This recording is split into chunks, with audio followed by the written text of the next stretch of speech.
Hi, this is Lisa Wienhold. This is a little tutorial on the technical etude for the high school Allstate in Alabama 2021. So this is number 15 in Mary Karen Clardy's book of flute etudes. It's in A major, so that means 3 sharps, F, C, and G sharp. G sharp's the same as A flat.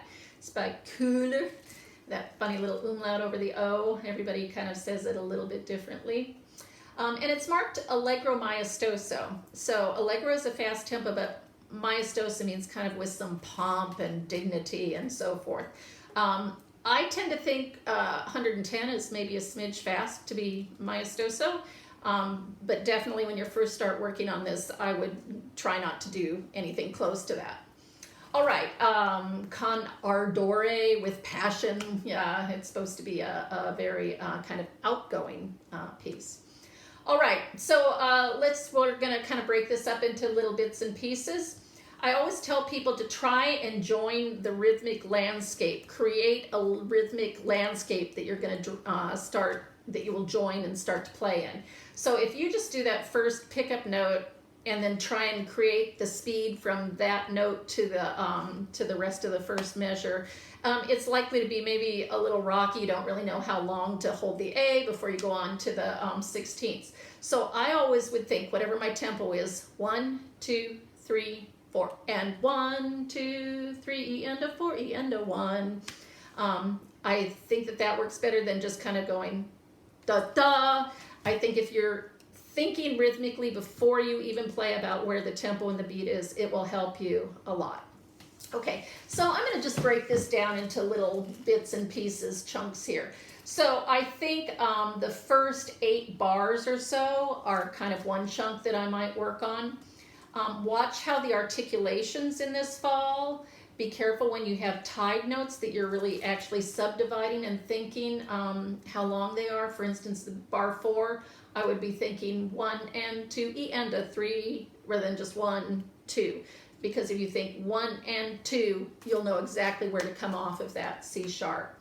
Same thing in bar 5 with the D, 1 and 2 and 3, E and a, same idea. I would go through this, and this entire piece, and if there were accidentals that happened earlier in a measure, I'd check to make sure that there aren't any at the end of the measure as well. There's nothing like working on a hard piece and then finding out you've been playing a wrong note somewhere and you have to relearn that.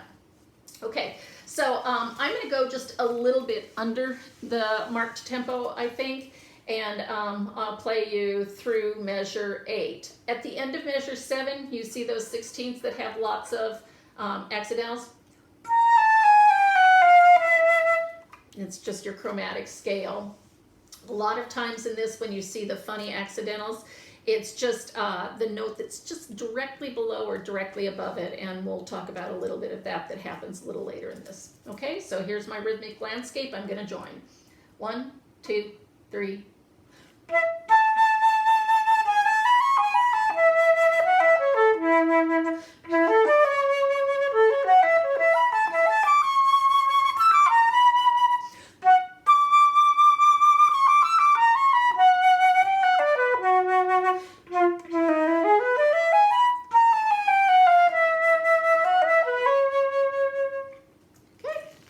One thing that I should mention is whenever you have 3 16th notes kind of as a pickup to something, da da da dum, Beethoven 5, ba ba ba bum, you want to kind of think about going to the middle of the 3 16ths, da da da dum. It just helps you do 2 things. It helps you generally get in a little earlier, because often we're late when we have that. And it makes you not rush as much on those 3 16ths. All the time when I hear people who have 3 16ths instead of in a piece, rather than bum, I hear ba-da-da-dum. So if you da-da-da-dum, just concentrate on that middle note a little bit. The very first place that happens is actually in the first measure, after the A. If you think about the A that's in the middle of the 3rd beat, that'll kind of help you. And that happens a lot in this piece.